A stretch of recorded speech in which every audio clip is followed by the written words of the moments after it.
وہ دشمن جس نے محمد رسول اللہ کو گالی دی، نبی کی بیوی کو پر زنا کی تہمت لگی۔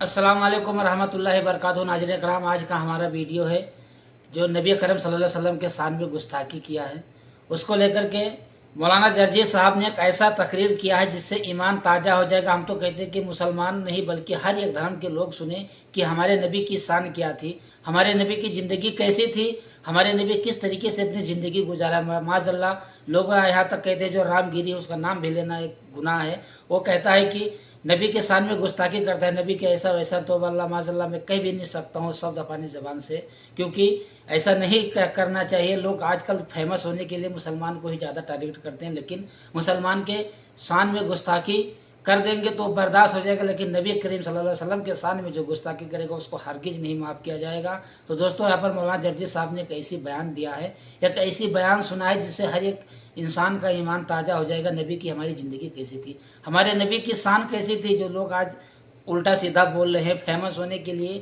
مسلمان کو ٹارگٹ کریں، تو پہلے یہ ویڈیو دھیان سے دیکھیں دوستو، اور ویڈیو کو زیادہ سے زیادہ شیئر کریں تاکہ ہر ایک لوگ جو بھی ہم تو کہتے ہیں غیر مسلم بھی یہ ویڈیو سن کر کے ان کا بھی ایمان تازہ ہو جائے اور دوبارہ ایسا نہ کریں، وہ سمجھیں کہ ہمارے نبی کی شان کیا تھی، ہمارے نبی کی زندگی کیسی تھی۔ جو لوگ غلط باتیں کہتے ہیں تو ان کو تک ضرور یہ ویڈیو بھیجیں، اور ویڈیو زیادہ کمنٹ میں اللہ اکبر ضرور لگیں اگر ویڈیو سے اچھی لگی تو، اور شروع سے آخر تک ویڈیو دیکھیں گے تبھی آپ کے سمجھ میں آئے گی کہ ہمارے نبی کی زندگی کیسی تھی۔ مولانا جرجی صاحب نے ایک شاندار بیان کیا ہے، جس طریقے سے بتایا ہے کہ ہر ایک انسان کے دل میں اتر جائے گی یہ تقریر، ایمان تازہ ہو جائے گا۔ تو چلیے دوستو، ہم ویڈیو اسٹارٹ کرتے ہیں اور آپ کو سناتے ہیں مولانا جرجی صاحب نے کیا کیا کہا ہے، ہمارے نبی کے شان کیا ہے، ہمارے نبی کی زندگی کیسے ہے۔ ماشاءاللہ، ہم اپنے آپ کو گرو کرتے جو ہم مسلمان بنا کر اس دنیا میں پیدا ہوئے، نبی کریم صلی اللہ علیہ وسلم کا امتی بن کر اس دنیا میں پیدا ہوئے ہیں۔ تو چلیے ہم سناتے ہیں، ویڈیو دھیان سے سنیں اور پورا دیکھیں۔ ہمارے ریئیکشن کی ویڈیو آج اسی ٹاپک پہ ہے، اور دھیان سے ضرور دیکھنا دوستو، اور ویڈیو کو شیئر کرنا، کمنٹ میں اللہ اکبر ضرور لکھنا۔ تو چلیے ہم اسٹارٹ کرتے ہیں۔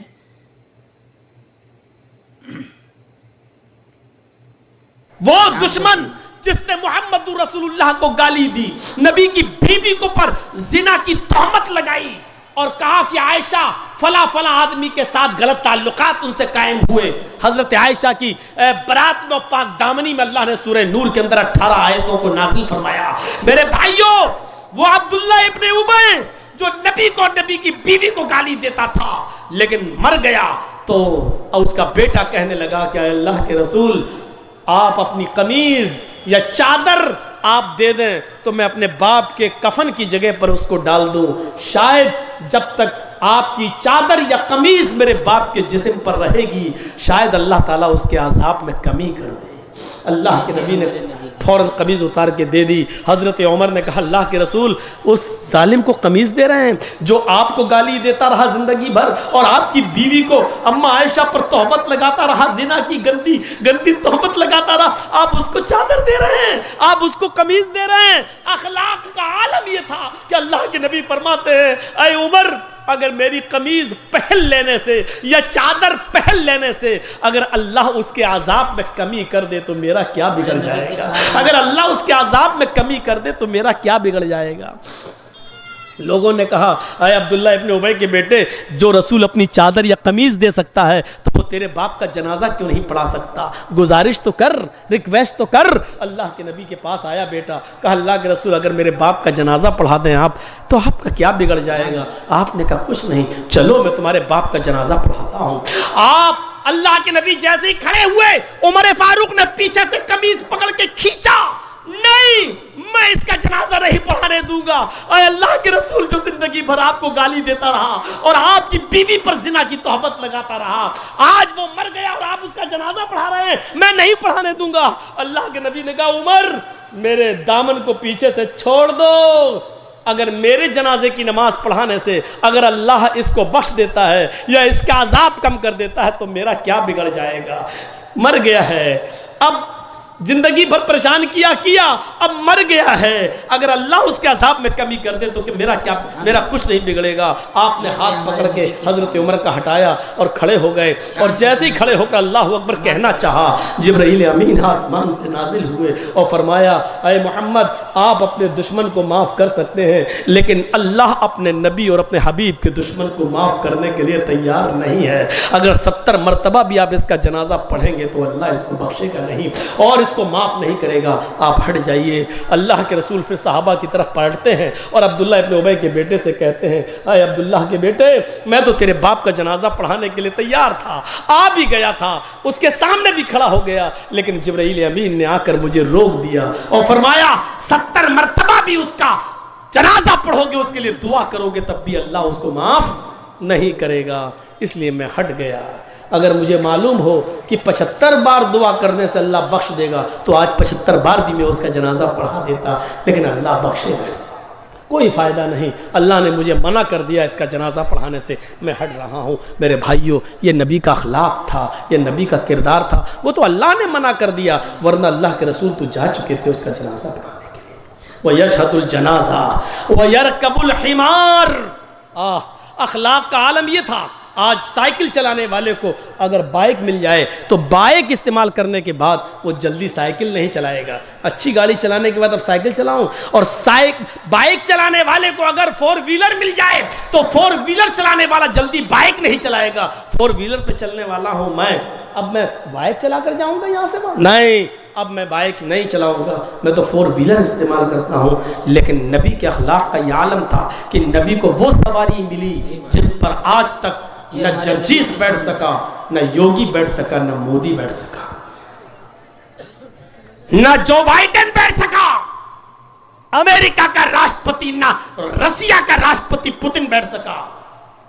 زیادہ سے زیادہ جس جہاز پر بیٹھے، جس فلائٹ پر اڑے، اس کی رفتار 1000-2000 کلومیٹر 1 گھنٹے میں، اس سے زیادہ کی سپیڈ نہیں۔ لیکن محمد رسول اللہ تو اس سواری پر بیٹھے جس کو براق کہا جاتا ہے، جہاں تک نظر جاتی ہے وہاں تک اس کا پہلا قدم ہوتا ہے، اور اس براق پر بیٹھ کر اللہ کے رسول نے 7 آسمان کا سفر کیا ہے، سدرۃ المنتہا تک پہنچے، اور پردے کی اوٹ سے، پردے کی آڑ سے اللہ کے رسول اللہ سے ملاقات بھی کر کے آئے۔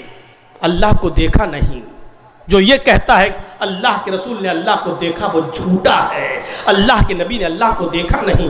پردے کی اوٹ سے گفتگو ہوئی اور وہیں پر 50 وقت کی نماز فرض ہوئی، اور پھر وہیں سے واپس بھی آئے، ایک ہی رات میں بیت المقدس بھی گئے، نماز پڑھائی سارے نبیوں کو، وہیں سے آپ نے جنت اور جہنم کا دورہ بھی کیا، جنت کی سیر کی اور جہنم بھی دکھائی دی، اللہ سے ملاقات بھی کی، اور 50 وقت کی نماز کا تحفہ لے کے آئے جو کم ہوتے ہوتے 5 وقت کی رہ گئی، اور پھر اسی رات میں واپس بھی آ گئے۔ ایسی سواری پر بیٹھے ہیں، لیکن اتنی عظیم سواری پر بیٹھنے کے بعد بھی آپ کی اخلاق کا عالم یہ تھا کہ وَيَرْكَبُ الْحِمَارَ، گدھے پر بھی بیٹھ جایا کرتے تھے، اور گدھے پر بیٹھ کر ادھر سے ادھر بھی چلے جاتے تھے۔ آپ کے پاس ایک کھچر تھا، آپ اس کھچر پر بھی بیٹھے، گدھے کی بھی سواری کی، اونٹنی پر بھی بیٹھے، اور ایک اونٹنی تو وہ تھی جس کا نام قصوہ تھا، جس کو حجۃ الوداع کے موقع پر لایا گیا، اور قصوہ اونٹنی پر کجاوا کسنے کے بعد آپ نے اس کے اوپر بیٹھ کر حجۃ الوداع کا خطبہ دیا تھا لوگوں کے درمیان کہ لوگوں، اور وہ خطبہ پورا ایک اصول تھا، ایک ضابطہ تھا، ایک دستور تھا پوری زندگی گزارنے کا۔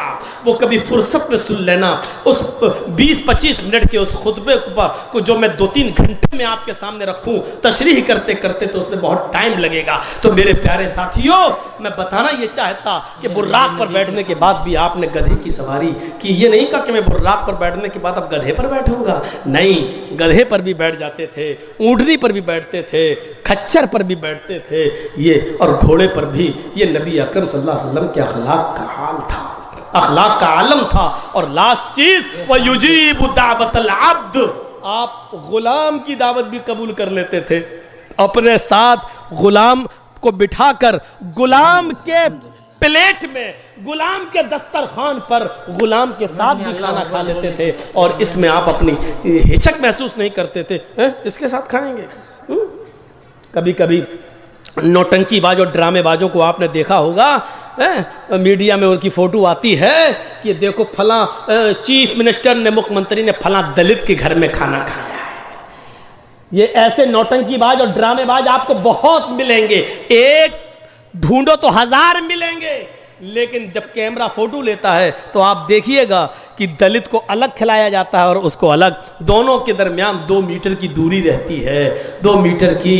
اگر کسی دلت، کسی چیف منسٹر نے اپنی ماں کا شدھ دودھ پیا ہے تو ایک ہی تھالی میں دلت کے ساتھ کھا کر دکھاؤ تو ہم جانے یہ کام نہ مودی جی کر پائیں گے نہ یوگی جی کر پائیں گے۔ یہ میرا چیلنج ہے، یہ دعویٰ ہے، ایک تھالی میں نہیں کھا سکتے ہیں، اور محمد رسول اللہ اپنے غلام کے ساتھ ایک ہی تھالی میں کھا رہے ہیں، اس کو احساس نہیں ہونے دے رہے ہیں۔ انسان ہونے کی حیثیت سے ہم میں تم میں کوئی فرق نہیں ہے، مقام و مرتبے میں اللہ کا رسول ضرور ہوں، لیکن انسانیت میں کوئی فرق نہیں ہے۔ تمہارے بھی 2 ہاتھ ہیں، میرے بھی 2 ہاتھ ہیں، تمہارے 2 پیر ہیں، میرے بھی 2 پیر ہیں، تمہاری بھی 2 آنکھیں، میری بھی 2 آنکھیں ہیں، تمہاری شادی ہوتی ہے، میری بھی شادی ہوئی ہے، تمہارے بیوی بچے ہیں، میرے بھی بیوی بچے ہیں، تمہیں سر درد بخار آتا ہے تو مجھے بھی بیماری ہوتی ہے، مجھے بھی سر درد اور بخار آتا ہے۔ میرے بھائیوں، آپ نے یہ ثابت کر دیا کہ انسان ہونے کی حیثیت سے کوئی فرق نہیں ہے ہم میں اور تم میں، اس لیے تمہارے ساتھ بیٹھ کے میں کھاؤں گا اور میرے ساتھ بیٹھ کر تم کھاؤ۔ یہ تصور تھا میرے بھائیوں، اس کو مٹایا تھا جنگ بدر کے موقع پر، جب سواریاں کم تھیں اور ایک آدمی ایک اونٹنی پر 3 لوگ سوار ہوتے تھے، 2 آدمی بیٹھتے تھے اور ایک اس کی لگام پکڑتا تھا، پھر وہ بیٹھتا تھا پھر دوسرا اس کی لگام پکڑتا تھا۔ ایک اونٹنی 3 صحابی کو دی گئی تھی جنگ بدر میں، 2 بیٹھتے تھے، ایک چلاتا تھا۔ اللہ کے رسول کو الگ سے کوئی اونٹنی نہیں ملی، اللہ کے رسول کو جو اونٹنی ملی اس میں بھی 3 لوگ حصے دار تھے۔ نبی کے حصے میں جو اونٹنی آئی اس میں ایک علی حصے دار تھے، ایک ابو دردہ حصے دار تھے اور ایک خود اللہ کے رسول حصے دار تھے۔ اور تعجب کی بات یہ کہ جب اونٹنی پر سفر ہوتا تھا تو کبھی کبھی باری اللہ کے رسول کی آ جاتی تھی، اللہ کے رسول پھر اونٹنی کی لگام پکڑتے تھے اور علی اور ابو دردہ اونٹنی پر بیٹھتے تھے، اور آپ نے یہ حق چھینا نہیں۔ بہت کہا علی نے، بہت کہا ابو دردہ نے، ہم آپ کو پیدل نہیں چلنے دیں گے، لیکن اللہ کے رسول جو مساوات کا درس دینے آئے تھے، جو برابری کا درس دینے آئے تھے، انہوں نے کہا نہیں، تم جب اونٹنی کی لگام پکڑتے ہو تو ہمیں بھی پکڑنے کا موقع دیجئے۔ دراصل یہ اسلام کا وہ پرچار تھا جو 1400 سال کے بعد دکھانا تھا اور قیامت تک یہ بتانا تھا کہ محمد رسول اللہ نے اسپیشلسٹی اپنے اندر نہیں دکھائی ہے، کسی چیز کے اندر یہ نہیں دکھایا۔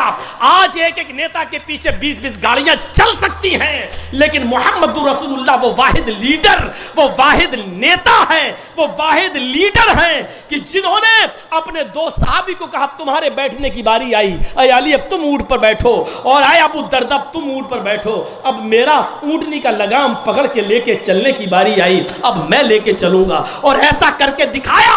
اور اسی چیز کو دیکھ کر کبھی مہاتما گاندھی نے کہا تھا کہ اگر اسلام کی شعائیں، اگر اسلام کی روشنی اس بھارت پہ ڈال دی جائے تو بھارت بھی جنت کا ایک نمونہ بن جائے اور جنت کا ایک ٹکڑا بن جائے۔ ضرورت ہے اس اخلاق کو پیش کرنے کی، ضرورت ہے اس کردار کو پیش کرنے کی۔ نبی اکرم کے اخلاق کا یہ حال تھا۔ حضرت انس جنہوں نے 10 سال نبی کی خدمت کی، 10 سال تک نبی کے لیے وضو کا پانی بھر بھر کر لائے اور نبی کو دیا۔ حضرت انس 10 سال نبی کی سیوا کرنے کے بعد 10 سال کا تجربہ بیان کرتے ہیں اور کہتے ہیں اللہ کی قسم میں نے 10 سال نبی اکرم کی خدمت کی، 10 سال نبی اکرم صلی اللہ علیہ وسلم کے کپڑے دھوئے، 10 سال نبی کا سر دبایا، 10 سال نبی کا پیر دبایا، 10 سال نبی کے لیے کنویں سے پانی کھینچ کر وضو کے لیے لوٹا بھر بھر کے دیا، 10 سال میں نے نبی کی خدمت کی، لیکن اس 10 سال کی زندگی میں کبھی اللہ کے رسول نے مجھے ڈانٹا نہیں کسی ایسے کام پر جس کو کہا ہو کر دینا، اے انس یہ کرتا دھل دینا تم میرا، میں جا رہا ہوں نماز کے لیے اور تم بھی چلو، نماز پڑھنے کے بعد تم میرا کرتا دھل دینا، اور میں بھول گیا یا چھوٹا تھا میں نے کرتا نہیں دھویا۔ آئے شام کو عصر کی نماز پڑھ کر کہا انس کرتا دھل دیا؟ میں نے کہا نہیں، مسکرا کے رہ گئے، کبھی یہ نہیں کہا کہ تم نے یہ کام کیوں نہیں کیا، اور کسی کام کو منع کیا کہ یہ مت کرنا، لیکن میں کر گیا تو کبھی مجھ سے یہ نہیں کہا کہ یہ کام تم نے کیوں کیا. یہ 10 سال کی زندگی ہے اور یہ وہ بتا رہا ہے جس نے 10 سال نبی کے جوتے صاف کیے ہوں, جس نے 10 سال نبی کا پیر دبایا ہو, جس نے 10 سال نبی اکرم کے کاندھے سے کاندھا ملا کر چلا ہو, نبی کا خادم جس نے 10 سال نبی کی خدمت کی ہو. یہ وہ کہہ رہا ہے کہ 10 سال میں نے نبی کی خدمت کی, میرے نبی نے کبھی ڈانٹا نہیں, کبھی پھٹکارا نہیں, کبھی ہم کو کبھی یہ نہیں کہا کہ یہ کام کیوں کیا, اور کبھی یہ نہیں کہا کہ یہ کام کیوں نہیں کیا. یہ اخلاق تھا جناب محمد رسول اللہ کا. وہی انس بیان کرتے ہیں, کان رسول اللہ صلی اللہ علیہ وسلم یعود المریض ویشہد الجنازہ ویرکب الحمار ویجیب دعوت العبد. بخاری شریف کی حدیث کے الفاظ ہیں, یہ حضرت انس بیان کرتے ہیں کہ اللہ کے رسول صلی اللہ علیہ وسلم کی اخلاق کا حال یہ تھا کہ کان یعود المریض, کوئی بھی بیمار ہو, چھوٹا ہو یا بڑا, آپ اس کی عیادت کے لیے چلے جاتے تھے, اس کی تیمارداری کرنے جاتے تھے. اور صرف یہ نہیں کہ وہ مسلمان ہو, اللہ کے رسول یہودی اور عیسائی اور مجوسی کی بھی عیادت کرنے جاتے تھے. ایک 12 سال کا بچہ بیمار تھا یہودی کا, آپ اس کی بھی عیادت کرنے چلے گئے, اس کے پاس بیٹھ گئے. وہ بیمار اتنا تھا کہ آخری سانسیں لے رہا تھا, اس کی روح نکلنے والی تھی. آپ اس کے سرہانے پر بیٹھ گئے, اپنا ہاتھ اس کے سر پر رکھا, وہ اللہ کے رسول کو دیکھنے لگا, پھر اپنے باپ کی طرف بھی دیکھتا جا رہا تھا, پھر نبی کو دیکھنے لگتا ہے, مسکرا رہا ہے. اللہ کے رسول نے اس سے کہا, قل لا الہ الا اللہ. اگر تمہارا دل ہو, اگر تمہاری مرضی ہو, اگر تم خوشی خوشی اگر کلمہ پڑھنا چاہتے ہو تو پڑھ لو, لا الہ الا اللہ کہہ دو.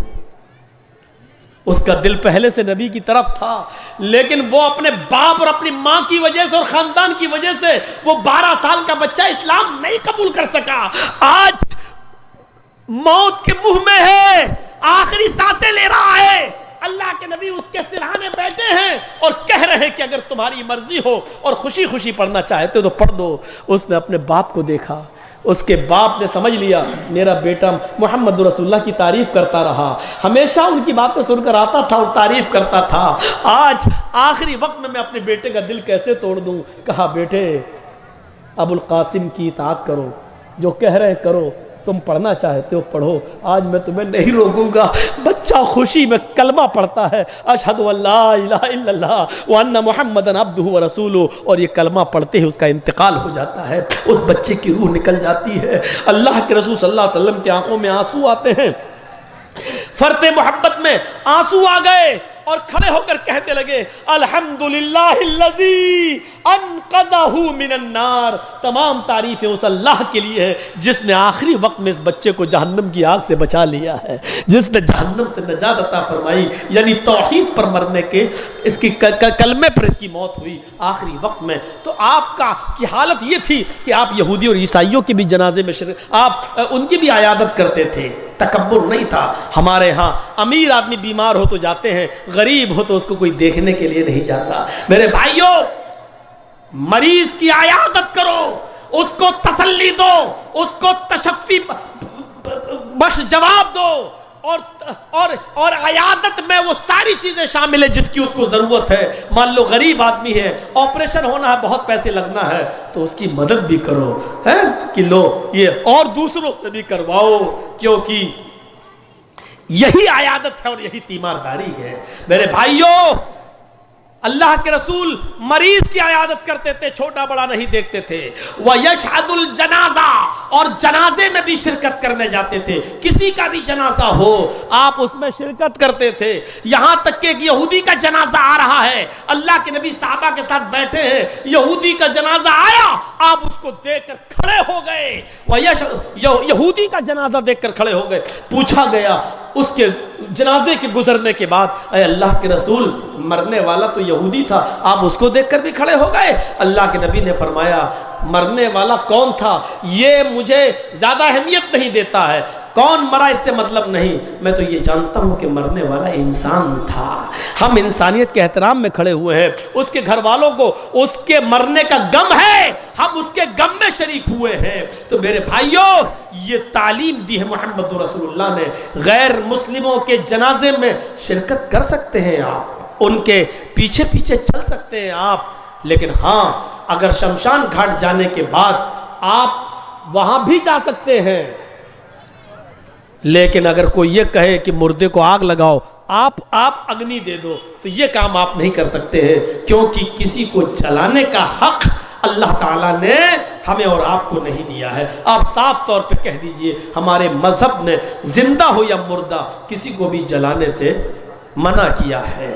سوچو، اسلام کسی دشمن کو بھی میدان جنگ میں کوئی کافر اگر مر جائے اور آپ کی تلوار سے قتل کر دیا جائے تو مرنے کے بعد اس کافر کو بھی آگ سے جلانے کا حکم نہیں دیا ہے، کہا کہ کسی لاش کا مسئلہ نہ کرو، مار دیا ٹھیک ہے، لیکن مرنے کے بعد اس کی ناک کاٹو، اس کا ہاتھ کاٹو، اس کا پیر کاٹو، اس کی زبان باہر نکالو یا اس کا بھاری پتھر سے سر کچلو، اس سے منع کیا ہے۔ فرمایا لاش کا مسئلہ نہ کرو، لاش کی شکل مت بگاڑو۔ آج دنیا میں ایسے ہتھیار ایجاد ہو چکے ہیں کہ جو اگر کسی انسان پر گر جائیں تو ان کی شکلیں مسخ ہو جاتی ہیں، جیسے رشیا یوکرین کے اوپر کر رہا ہے، ہڈیاں تک کا سرما بن جاتا ہے۔ اسلام کی نظر میں ایسے ہتھیار اور ایسے ہتھیار کو استعمال کر کے مارنا یہ سب جرم ہے، جرم عظیم ہے میرے بھائیوں، لیکن سکون نہیں ہے۔ آج ایسے ہتھیار استعمال ہو چکے ہیں، ایسے ہتھیاروں کا ایجاد عمل میں آ چکا ہے کہ میرے بھائیوں کہ منٹوں میں نہیں سیکنڈوں میں میرے بھائیوں کسی کی ہڈیوں تک کو پیس کر رکھ دو، اس کی شکل تک بگاڑ دو۔ اسلام نے شکل بگاڑنے سے بھی منع کیا ہے کہ آپ نہیں بگاڑ سکتے ہیں۔ تو آپ سب کے جنازے میں بھی شرکت کرتے تھے، بلکہ اپنے دشمن عبداللہ ابن ابی کے جنازے تک میں شرکت کرنے لگے۔ ایک نوجوان، ایک بدوی دیہاتی آیا اور مسجد نبوی میں آ کر بیچوں بیچ میں پیشاب کرنے لگا۔ اللہ کے رسول وہاں بیٹھے ہیں صحابہ کرام کے ارد گرد، اور وہ پیشاب کرنے لگا۔ آپ کی مسجد میں کوئی پیشاب کر دے، مسجد تو چھوڑو، مسجد کے باہر بھی کوئی پیشاب کرے تو آپ اس کو آپ اس کو لاٹھی ڈنڈے لے کے دوڑنے لگیں گے۔ صحابہ کرام نے دیکھا ایک دیہاتی مسجد میں پیشاب کر رہا، وہ بھی ایک بیچوں بیچ میں، وہ اٹھے مارنے کے لیے، آپ نے کہا نہیں کہ وہ پیشاب کر رہا، آپ نے کہا کر لینے دو۔ کہ اللہ کے نبی مسجد ناپاک ہو جائے گی، آپ نے کہا ہو جانے دو، تم ادھر آؤ، کر لینے دو۔ اس نے دیکھا نہیں مارنے تو نہیں آ رہا ہے، کرتا جا رہا ہے، اب وہ کر رہا ہے۔ اچھا یہ بتائیے اگر اسی کنڈیشن میں اس کو دوڑا دیا جاتا تو کیا ہوتا؟ پیشاب رکتا تو ہے نہیں۔ اب وہ جب کرنے ہی لگا، اسی حال میں اب اس کو بھگایا جاتا تو کیا ہوتا؟ کر رہا، پھر ادھر ٹپکا، پھر بھاگا ادھر گرا، پھر بھاگا ادھر گرا۔ تو ابھی تو ایک حصہ ناپاک ہو رہا ہے، پھر کتنے حصے ناپاک ہوتے ہیں، کتنی جگہ پیشاب گرتا اس کا۔ تو آپ نے کہا نہیں کر لینے دو، کر لیا۔ اب وہ کر لیا تو ڈر رہا کہ اب کیا ہوگا، اڑ نہیں رہا۔ آپ نے کہا پیشاب کر کے ادھر آؤ۔ وہ اللہ کے نبی کے پاس آیا، آپ نے کہا بیٹھو، وہ بیٹھ گیا۔ آپ نے اسی کی آنکھوں کے سامنے صحابی کو جو مارنے کے لیے دوڑ رہے تھے اس سے کہا پانی کا ایک ڈول بالٹی لے کر جہاں اس نے پیشاب کیا وہاں ڈال کر اس کو دھل دو۔ اب سوچو ہم جس کو مارنے جا رہے ہیں اور ہم سے کہا جائے دھل دو تو کیا ہوگا؟ ہم ہی اس کو مارنا چاہتے ہیں اور ہم سے ہی کہا جائے اس کا پیشاب دھلو تو غصہ آئے گا، لیکن صحابہ کرام کو غصہ نہیں تھا۔ کیوں؟ کیونکہ اب وہ اس لیے نہیں دھل رہے کہ وہ اس کو مارنا چاہتے تھے، اس لیے دھل رہے کیونکہ جناب محمد رسول اللہ کا حکم ہے، یہ سوچ تھی ان کی۔ اچھا آپ کا اس کا پیشاب دھو رہے ہیں، دل میں چاہے جو بھی ہو لیکن حکم ہے نبی کا، دھو رہے ہیں۔ اور جب وہ دھل چکے اس کا پیشاب تو اللہ کے رسول اس دیہاتی سے کہہ رہے ہیں سنو، یہ مسجد ہے، یہ اللہ کا گھر ہے، یہاں 5 وقت کی نماز پڑھی جاتی ہے، قرآن کی تلاوت ہوتی ہے، ذکر و اذکار ہوتا ہے۔ میں اللہ کا نبی ہوں، میرا نام محمد ہے، میرا باپ عبداللہ تھے، محمد ابن عبداللہ ہوں، مجھے اللہ نے رسول بنا کر بھیجا ہے، میں محمد رسول اللہ ہوں اور اللہ نے مجھے پیغمبر بنا کر بھیجا ہے، 5 وقت کی نمازیں فرض کی ہیں۔ یہ اللہ کا، یہ نہیں کہہ رہے ہیں تم ایمان لاؤ، آپ نے توحید کی دعوت دے دی، رسالت کی دعوت دے دی، میں اللہ نے مجھے پیغمبر بنا کر بھیجا، 5 وقت کی نمازیں فرض کی گئی ہیں، یہاں نماز ہوتی ہے، اللہ کا ذکر ہوتا ہے۔ جاؤ آئے دیہاتی، آئندہ اس مسجد کا احترام کرنا، کہیں باہر کہیں پیشاب کر لینا، لیکن اللہ کے گھر میں جہاں ذکر و اذکار ہوتا ہے وہاں پیشاب مت کرنا، آئندہ اس بات کا خیال رکھنا۔ اس نے اللہ کے نبی کی شکل آج پہلی بار دیکھی ہے قریب سے، ابھی تک سنتا تھا جادوگر ہے، یہ ہے وہ ہیں، وہ پلٹتا جا رہا ہے، مسجد سے رخصت ہوتا ہے لیکن بار بار پیچھے پلٹ کر دیکھتا بھی جاتا ہے، دیکھتا جا رہا ہے، آگے بڑھتا جا رہا ہے۔ پھر وہ اپنی قوم کے اندر گیا، سماج میں گیا اور کہنے لگا، آئے میری قوم کے لوگوں، آئے میرے سماج کے لوگوں، آئے میری قوم کے لوگوں، آج میں نے محمد رسول اللہ کو اپنی آنکھوں سے دیکھا ہے۔ تم تو کہتے تھے وہ جادوگر ہے، تم تو کہتے تھے کہ وہ صابی ہے، تم تو کہتے تھے کہ وہ بددین ہے، تم تو کہتے تھے کہ وہ ایسا ویسا ہے۔ اللہ کی قسم تم جھوٹ بولتے تھے اس نبی کے بارے میں، نہ وہ جادوگر ہے، نہ وہ صابی ہے، نہ وہ بددین ہے۔ ما شتمنی وما قہرنی وما غضبنی، وہ ایسا ہے، اس کی مسجد میں میں نے پیشاب کر دیا، اس کے باوجود نہ تو اس نے مجھے گالی دی ہے، ما شتمنی، نہ اس نے مجھے گالی دی ہے، وما قہرنی، نہ وہ میرے اوپر غصہ ہوا ہے، نہ اس نے مجھے ڈانٹا ہے، جھڑکا ہے، وما غضبنی، اور نہ ہی اس نے غیظ و غضب غصہ مجھے دکھایا ہے۔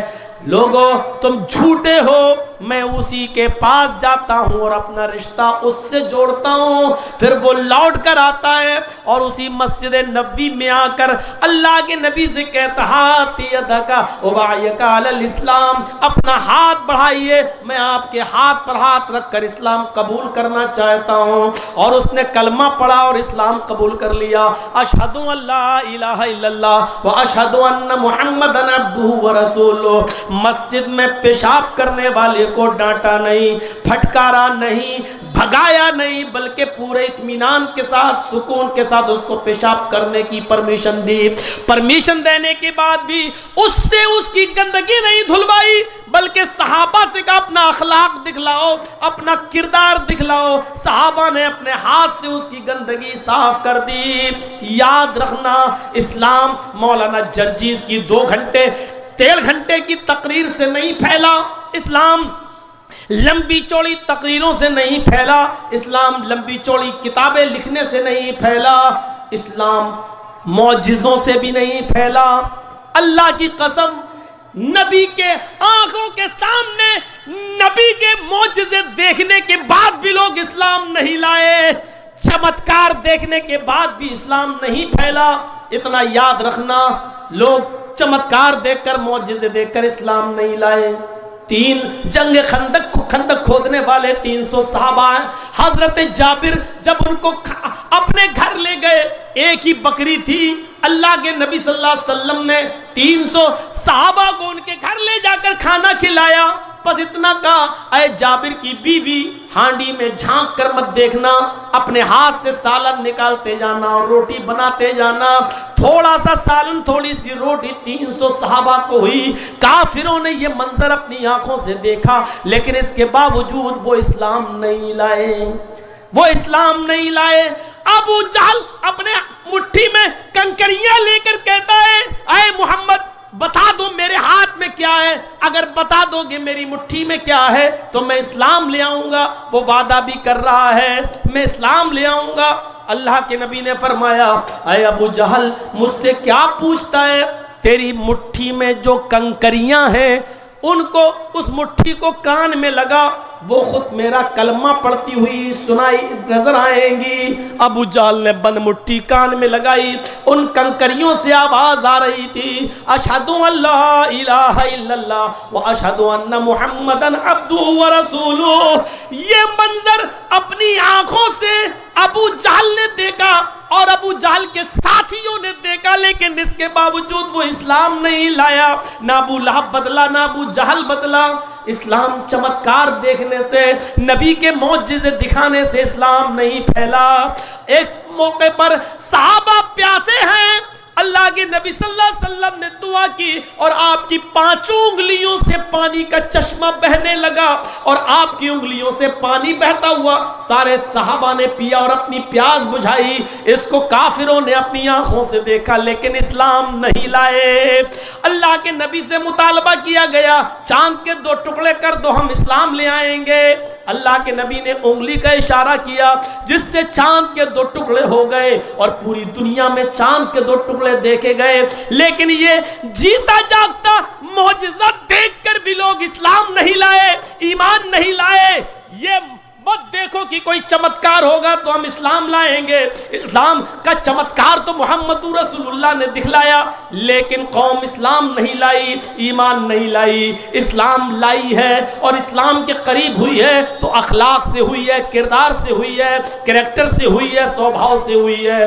اللہ کے نبی کا یہ اخلاق جب اس دیہاتی نے دیکھا کہ مجھ سے پیشاب بھی نہیں دھلوایا، اطمینان سے پیشاب کر لینے کی اجازت بھی دے دی، صحابہ سے میرا پیشاب صاف کرایا، پھر جا کر اپنی قوم میں کہتا ہے ما شتمنی وما قہرنی وما غضبنی، نہ گالی دی، نہ غیظ و غضب ڈھایا اور نہ ہی میرے اوپر غصہ ہوئے، پھر آیا اور اسلام قبول کر لیتا ہے۔ میرے پیارے ساتھیوں، اس اخلاق سے اسلام پھیلا ہے، اس کردار سے اسلام پھیلا ہے۔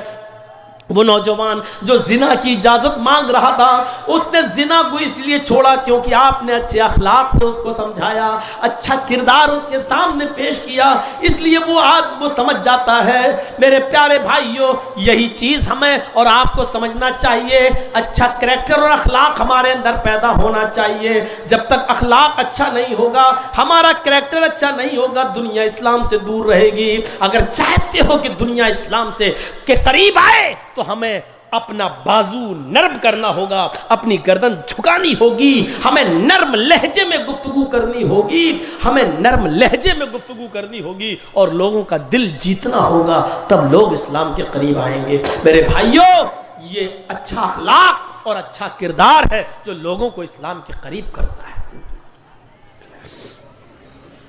اچھا اخلاق ہونا چاہیے، اچھا کردار ہونا چاہیے۔ تکبر اخلاق کا سب سے بڑا دشمن ہے۔ جب یہ آ جائے آپ کے اندر کہ میں کچھ ہوں تو یاد رکھیے آپ اچھا اخلاق پیش نہیں کر سکتے۔ حضرت ایک چیز اور سن لیجئے، بس بات ختم کر دی، بیٹھ جائیے، تھوڑا سا بیٹھ جائیے۔ حضرت تمیم داری مسجد نبوی بننے کے بعد سب سے پہلا چراغ جو جلا تھا مسجد نبوی میں، وہ تمیم داری نے جلایا تھا۔ 3 مہینے 4 مہینے کے بعد جب آپ عشاء کی نماز پڑھانے آئے تو دیکھا کہ چراغ جل رہا ہے۔ پوچھا کہ اس مسجد میں چراغ کس نے جلایا؟ کسی کے پاس تو تیل نہیں تھا کہ چراغ جلایا جا سکے، آج چراغ جل رہا ہے۔ جواب دیا تمیم داری چراغ لائے، تو اللہ کے رسول نے مسکراتے ہوئے کہا، اے تمیم، تم نے مسجد میں چراغ نہیں جلایا، قد نورت الاسلام، آج تم نے اسلام کو روشن کر دیا۔ صرف مسجد تم نے نہیں چمکائی، پورا اسلام چمکا دیا۔ صرف مسجد تم نے روشن نہیں کی، پورا اسلام روشن کر دیا۔ یعنی مسجد کے اندر اگر کوئی کام کیا جائے تو مسجد کی مدد نہیں، پورے اسلام کی مدد ہو رہی ہے۔ مسجد میں روشنی ہو رہی ہے تو پورا اسلام چمک رہا ہے۔ اگر آپ مسجد کو مضبوط کر رہے ہیں اور بنا رہے ہیں تو آپ اسلام بنا رہے ہیں اور اسلام کو مضبوط کر رہے ہیں۔ یہ سوچ کر آپ مسجد کا تعاون کرتے جائیں۔ ہم تو اسٹیج سے اتر کے نکل جائیں گے، لیکن آپ لوگ مزید دے دیں، جو دے چکے ہیں وہ بھی دے دیں، یہ سوچ کر دیں کہ ہم اسلام کی مدد کر رہے ہیں اور جنت میں اللہ ہمارے لیے گھر بنائے گا۔ اللہ سے دعا کرتا ہوں کہ بار الہ ہماری خطاؤں کو معاف فرما دے، ہمارے گناہوں کو بخش دے، ہم جمیع مسلمانوں پر رحم فرما، ہم تمام مسلمانوں کو اتفاق و اتحاد کے پلیٹ فارم پر قائم فرما دے۔ میرے پیارے ساتھیوں، 1 بج گیا ہے۔ اور میں بنگال میں عام طور پر 10 بجے پروگرام کرتا ہوں، 11:30-12 بجے ختم کر دیتا ہوں۔ یہ بنگال میں مجھے سب سے لاسٹ میں ٹائم دیا، آج آپ لوگوں نے ریکارڈ توڑا ہے میرا، ورنہ میں بہار اور جھارکھنڈ چھوڑ کے بنگال میں پروگرام اس لیے دے رہا ہوں کیونکہ یہاں ٹائم صحیح مل جاتا ہے، 9:30-10 بجے مجھے بٹھا دیتے ہیں، 11:30-12 بجے جلسہ ختم ہو جاتا ہے، لیکن آج آپ نے 11 بجے مجھے ٹائم دیا۔ بہرحال آئندہ خیال رکھیے گا، ہم بھی انسان ہیں، اب پوری رات جاگنا اب ہمارے بس کی بات نہیں ہے میرے بھائیوں۔ ہم باڈی ہے، ہمارا بھی جسم ہے جو سکون چاہتا ہے۔ مسجد کے لیے پھر سے ایک بار تعاون کی اپیل کہ اللہ کے لیے اللہ کے گھر کو بناؤ۔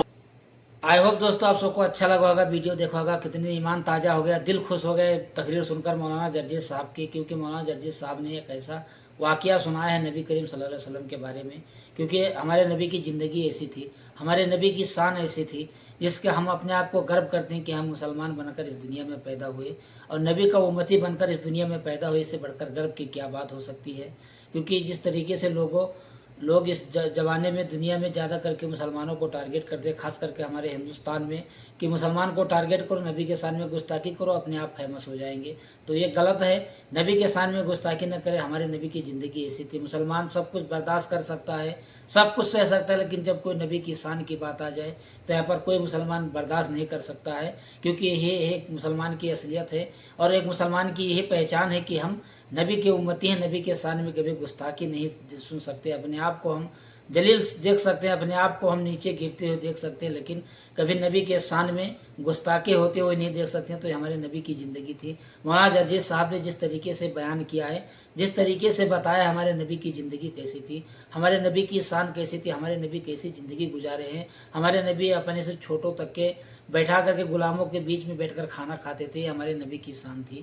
تو دوستو ویڈیو اچھی لگی ہوگی تو ضرور ماشاءاللہ کمنٹ میں لکھیں اور چینل کو سبسکرائب بھی کریں اور ویڈیو کو زیادہ سے زیادہ شیئر کریں تاکہ لوگ دیکھیں اور سمجھیں کہ ہمارے نبی کی زندگی کیسی تھی۔ جیسے لوگ نبی کے شان میں گستاخی کرتے، جو رامگیری ہیں یہ نبی کے شان میں گستاخی کیا ہے، تو کہاں تک پہنچائے کہ ہر لوگ دیکھیں اور سنیں اور سمجھیں کہ ہمارے نبی کی زندگی کیسی تھی، ہمارے نبی کیا تھے، ہمارے نبی کس طریقے سے اس دنیا میں آئے، کیسے ان کو اپنی نبوت ملی اور رحمت العالمین کا لقب انہیں کیوں دے گیا، رحمت العالمین کیوں بن کر دنیا میں آئے، تاکہ مسلم نہیں بلکہ ہر دھرم کو لوگ کے لیے وہ اسی طریقے سے پیش آتے تھے، جیسے ہر ایک مسلمان جو نبی کا کلمہ پڑھ چکے تھے ان کے ساتھ پیش آتے تھے، اسی طریقے سے ہر دوسرے دھرم والوں کے ساتھ بھی پیش آتے تھے۔ جو لوگ کہتے ہیں کہ مسلمان کو گری ہوئے نظروں سے دیکھتے، حراکت بھری نظروں سے دیکھتے ہیں کہ مسلمان ایسے تھے، ویسے ہیں، یہ ہیں وہ ہیں، لیکن یہ سب غلط ہے۔ لیکن جب نبی کی شان میں جائیں اور نبی کی زندگی میں جا کر کے دیکھیں کیا ہمارے نبی کی زندگی ہے۔ تو دوستو ویڈیو اچھی لگی ہوگی تو شیئر ضرور کریں اور کمنٹ میں ماشاءاللہ لکھیں۔ پھر کسی نئی ریئیکشن ویڈیو کے ساتھ ملتے ہیں، تب تک کے لیے اللہ حافظ، دعا میں یاد رکھنا، اپنا خیال رکھنا۔ السلام علیکم ورحمۃ اللہ وبرکاتہ۔